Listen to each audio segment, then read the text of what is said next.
आइए आज हम लोग किसका देखते हैं, पैरेलल कॉम्बिनेशन का देखते हैं, जिसे हम लोग क्या कहेंगे, अगर बात यहाँ पर करें तो इसे हम लोग कहेंगे समांतर क्रम संयोजन। समांतर क्रम संयोजन, ठीक है ना। समांतर क्रम संयोजन की अगर हम बात करें तो इसमें क्या होगा, तो मैंने पहले ही बताया था कि समांतर क्रम संयोजन में क्या करते हैं, ये सर्किट है, अगर मान लीजिए ये सर्किट है, तो यहाँ से ये R1 ये R2, इन दोनों का क्या होगा, दोनों का जो एंड पॉइंट होगा वो एक दूसरे के साथ जुड़ा होता है। दो के दोनों का एंड पॉइंट क्या होता है, एक दूसरे के साथ जुड़ा होता है। आप चाहे सर्किट इस तरीके से बनाएं या आप इसी सर्किट को कुछ इस तरीके से बना सकते हैं। ये रेजिस्टेंस हो गया R1 और एक ये रेजिस्टेंस हो गया R2, ठीक है ना, इस तरीके से R2, और इसको हमने क्या कर दिया, एक बैटरी से कनेक्ट कर दिया, एक बैटरी से कनेक्ट कर दिया। अगर इस बैटरी से हमने कनेक्ट कर दिया तो ध्यान दीजिएगा, बैटरी का पॉजिटिव सिरा और इसका निगेटिव सिरा, ये बैटरी का पॉजिटिव सिरा, ये निगेटिव सिरा, दो के दोनों आपका एक ही क्या कहते हैं डायग्राम है, कोई अलग अलग नहीं है, ठीक है। तो आप कोई भी लेकर आप यहाँ पर सॉल्व कर सकते हैं, इसमें कोई किसी प्रकार की कोई दिक्कत नहीं है। आइए हम लोग देखते हैं कि अगर हम इसका कॉम्बिनेशन निकालते हैं, ध्यान दीजिएगा, अगर हम इसका कॉम्बिनेशन निकालते हैं समझिएगा, तो यहाँ से क्या होगा कि ये पोटेंशियल आपका है। तो एक चीज आप याद रखिएगा, ये नियम आप ध्यान में रखेंगे कि जैसे उसमें क्या था कि श्रेणी क्रम में कि सभी रेजिस्टेंस के अक्रॉस जो करंट होता था वो क्या होता था, सेम होता था। तो इसमें क्या होगा, उसका जस्ट अपोजिट हो जाएगा, सभी रेजिस्टेंस के अक्रॉस जो करंट होता है वो क्या होगा, अलग अलग होगा। तो हम लोग यहाँ पर लिख सकते हैं कि प्रत्येक रेजिस्टेंस के अक्रॉस करंट का जो सम होगा वो बैटरी के टोटल सम के बराबर होगा, या हम कह सकते हैं अलग अलग होता है। तो इसमें अगर करंट की बात करें I1, इसमें करंट की बात करें I2, लेकिन इनका जो पोटेंशियल होगा वो क्या होगा, सेम होगा। तो यहाँ लिख सकते हैं कि सभी रेजिस्टेंस सभी रेजिस्टेंस के अक्रॉस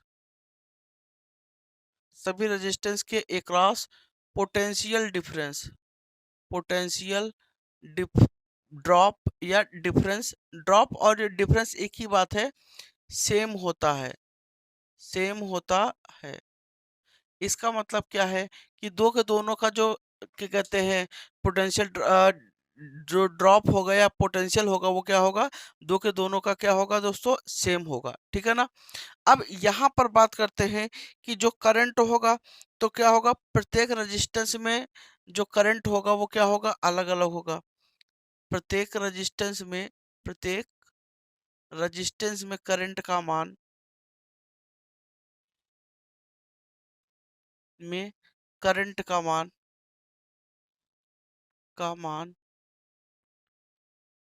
अलग अलग होगा,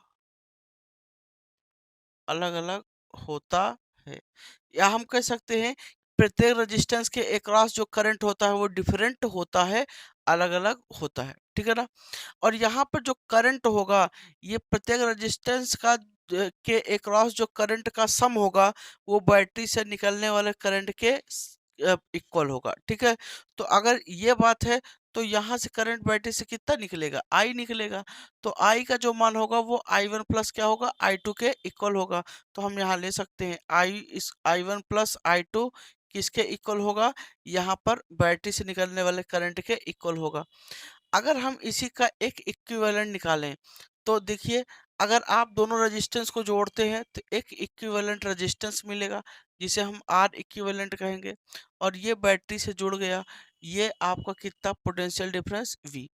ये आपका करंट अगर यहाँ जाएगा तो आप अगर I बराबर निकालेंगे तो V अपान क्या हो जाएगा, R इक्विवेलेंट। तो यहाँ से अगर आप निकालते हैं I की जगह पर तो V अपान क्या हो जाएगा, R इक्विवेलेंट, और यहाँ से लेंगे तो V अपान R1, और यहाँ से लेंगे V अपान R2, ठीक है ना।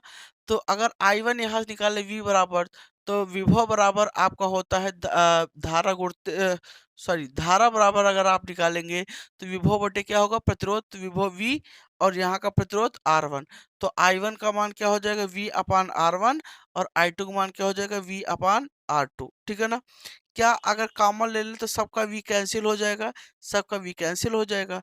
तो 1/R equivalent equal to 1/R1 plus 1 by क्या हो जाएगा, R2। तो ये तरीका है इसमें रजिस्टेंस को जोड़ने का। तो उस वाले में क्या होता था, सीरीज वाले में डायरेक्ट हम जोड़ देते थे, लेकिन इसमें क्या करेंगे, हम हमेशा बटे में करके जोड़ेंगे, अपान में करके जोड़ेंगे। ठीक है ना। ये वैल्यू निकालने का क्या है दोस्तों, तरीका है। अब ध्यान दीजिएगा, अगर हम यहाँ पर बात करें, अगर यहाँ बात करें कि अगर 3 रेजिस्टेंस है, तो अगर 3 रेजिस्टेंस है तो क्या करेंगे, R इक्विवेलेंट आप क्या करेंगे, 1/R1 प्लस 1/R2 प्लस क्या करेंगे, 1/R3 कर सकते हैं। इसका मतलब कि जितने रेजिस्टेंस हैं, हम उतने क्या करते जाएंगे, ऐसे अपान में करके जोड़ते चले जाएंगे। जरा इसी को समझिएगा, अगर इसका मल्टीप्लाई करें तो R2 हो जाएगा, इसका मल्टीप्लाई करें तो क्या हो जाएगा, R1, और यहाँ पर R1 अपान R2। तो ये किसके बराबर होगा, 1/R इक्विवेलेंट के। और अगर इसी को हम क्या कर दें, इसी को पलट देते हैं, तो ये R इक्विवेलेंट हो जाएगा, ये हो जाएगा R1, और ये R2 अपान R1 प्लस क्या हो जाएगा, R2 हो जाएगा। इसका मतलब कि दोस्तों यहाँ पर हम कह सकते हैं कि जब भी हम इनको जोड़ेंगे तो हमेशा क्या कैसे जोड़ेंगे, जब भी दो प्रतिरोध रहेगा अगर उसका संयोजन हम करेंगे तो हमेशा क्या करेंगे कि इनको ऊपर हम गुणा कर देंगे, नीचे क्या कर देंगे, जोड़ देंगे।